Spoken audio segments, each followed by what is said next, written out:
Hello, everyone. Thank you for joining us. My name is Abigail Seaver. I'm a naturopathic doctor. I specialize in women's health, in particular, helping women to resolve their digestive disorders, balance their hormones, and get their energy back. And I am pleased to be here today with Melissa Currie. Melissa is a personal trainer and fitness instructor, and I know she does several other things as well. And I'm excited to have her tell you all about what she does and her business. So Melissa, why don't we just get started by telling us a little bit about your business and what you do? Okay, well, thank you so much for having me. And my business in a nutshell is first to get people mobile and then to get them strong and fit. So as you mentioned, I am a trainer and a certified group fitness instructor, but I also am a trigger point therapist and a certified mobility coach. Okay, can you tell me more about the trigger point and the mobility? Yes. As you know, I love to exercise and move. And as a trainer, I have seen not only with myself, but other clients that sometimes certain positions are almost impossible. It doesn't matter how much stretching you do, you can't get into a deep-seated air squat. And so after observing a client, I noticed that their heels are coming up, their knees are collapsing, and they can't fire their glutes. Now, in times past, I would have said, you just need to stretch your inner thighs some more, stretch those calves. But I've come to appreciate that sometimes there's just restriction in the joint because you have adhesion in the muscle. And so that's what I do now, is I teach people how to remove that restriction so that they can get into a deep-seated air squat. And it's super cool to see that transformation take place before my eyes. Fantastic. All right, so you're moving into some new areas, or maybe you've been doing this for a while, but you saw a need for a new technique and you added that into your business. Yes, Great, yes. great. And what got you into fitness and nutrition and all of these things? What got you into this in the first place? Well, I love exercising, and I saw a huge connection with food and energy from early on. And so I just noticed with myself removing certain foods from my diet increased my energy, which increased my strength, which actually, if anybody's done muscle testing before, there's a huge connection to food intolerances and your ability to gain strength. So all of this is fascinating to me. And it saddens me to see someone struggle because I myself have struggled in the past. So if I can remove any obstacles from people so that they can move forward in their fitness training, I want to do that. Great, great. So I know you've been doing this for quite a while, and through all of the years and the many hundreds of clients you've seen and helped, what would you say are their biggest struggles? What are the most common things that people do struggle with? Well, people come to me initially because they want to get strong and fit, or they're in pain. If they're in pain, then I have some clients I strictly just do trigger point therapy and myofascial release with. But oftentimes the biggest obstacle I think for both fields is any form of inflammation and pain, because it's hard to do any functional movement, any everyday movement when you're under inflammation and you're in pain. Absolutely. Yeah, definitely. And so, what do you think are some of the biggest causes of that inflammation and pain? Oh man, so many things. I mean, food intolerance can cause inflammation. Hormone imbalance can cause inflammation. Hidden illnesses can cause inflammation. Stress. I can go on and on. So yeah, those are some things that can cause inflammation for sure. Yeah, absolutely. And how does nutrition and hormones, how do those tie into inflammation from your perspective? Well, again, How are it's they related?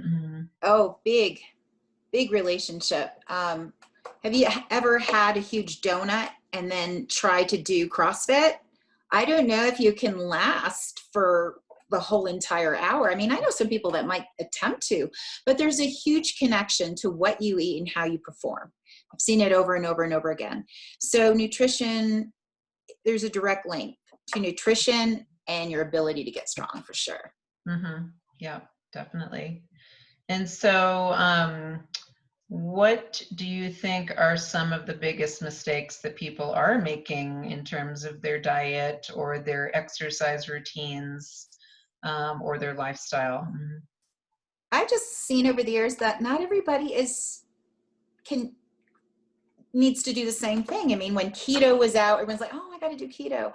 Paleo, everybody's doing paleo, you know, we're all going to intermittent fast. And I'm not downing anything. My point is I don't do well on the keto diet.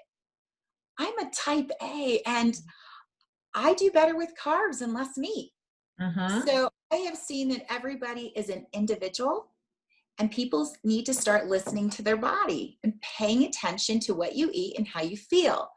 And I think that's the biggest mistake is that I just need to do what everybody else is doing, but that might not be good for you.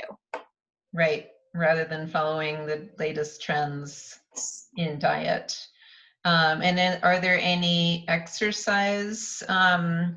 big exercise mistakes that you think people are making? Are they doing too much cardio? Are they, what are you seeing people doing that doesn't seem quite right? Well, again, we're all individuals. I've seen people based on what's going on, even with their hormone levels, if they do a serious CrossFit workout, that might stress their body way too much because any form of exercise to some extent is a form of stress. And so maybe that's just not good for you at this time until you get your hormones balanced. Or sometimes people they just are cardio maniacs. And if that makes you feel good, great. But if you want to get strong and you want to build muscle mass, you might need to pick up a weight. So again, it's what's going on with you and what are your fitness goals, and that's what you need to consider. Absolutely. So Melissa, you've referred quite a few clients to me, and I'm very thankful for that. What are some scenarios that make you think that you should refer a patient to me? So what types of things are going on with those clients of yours that make you think that you should refer them to me for some further help? Well, I really like communicating with my clients, and I like to know what's going on, how they're feeling. How do they feel after they do a workout with me? They should feel great. If also I work on a client, I've done a trigger point or myofascial release session, for example, and the next day they wake up stiff and they were feeling great after they got off my table or after we did a session, and they're dealing with constant stiffness or inflammation. Something is going on and I feel like I've hit a roadblock. And so I encourage them to really consider seeing you. Perhaps they need to get some blood work done. Maybe there's some other things going on in their body. Maybe it's what they're eating. Maybe they're mineral deficient. I can just go on and on. Maybe they need some supplements to, support some things they may be lacking at this time in their life, whatever. But that's why I send them to you, because I want them to be the best they can be. I'm rooting for my clients. I want them to be successful. And so I feel for them if after I've seen them over a period of time and they're not getting what they need to from me, I'm going to head them in another direction. And that's why I send them to you. Great. And so what types of things do you see, what kinds of outcomes do you see when people are able to get their hormones balanced or get their nutrition really dialed in? How do you see that is helpful for them? Oh, I've seen amazing benefits. I mean, I can speak for myself personally. I've got a lot of chutzpah and I can push through a lot. And I've had health issues and digestive issues, as you know, but I just keep going. And sometimes people wouldn't even know what I deal with. But it's been such a relief to go to Abigail Seavers and say, Melissa, oh my goodness, your hormones are whacked. How are you doing what you're doing? Makes me feel good. And just having those supplements that I've been taking from you, I'm a different person. Mhm. So it makes me happy when someone realizes, oh, they'll feel so much better if they get off gluten. Or when you told one of my recent clients she needs to get off gluten and sugar because of some of the things she's dealing with. Already I've seen improvements working on her. And we don't have the setbacks that we're having just because of what she's putting in her mouth. Mhm. So that is exciting for me, and I'm sure it's pretty exciting for them. Great. I'm so glad to hear that. So I know that people hearing this are interested in working with you. Are you taking new clients right now? I am always open to take a new client, but honestly, my schedule is full. So when I have a cancellation, that's an opportunity for a new client to get in. So of course, anyone's willing to give, if they want, they can always give me a call. Okay, great. And would you like to share your contact information with everyone? Sure, you can contact me by my cell phone. It's 970-403-7755, or by email. And so my last name's Currie, spelled I-E, Currie, Fitness Zumba @hotmail.com. Okay, great. That's wonderful. My information is 970-626-3188. That's my office number, and my website is drabigailseaver.com.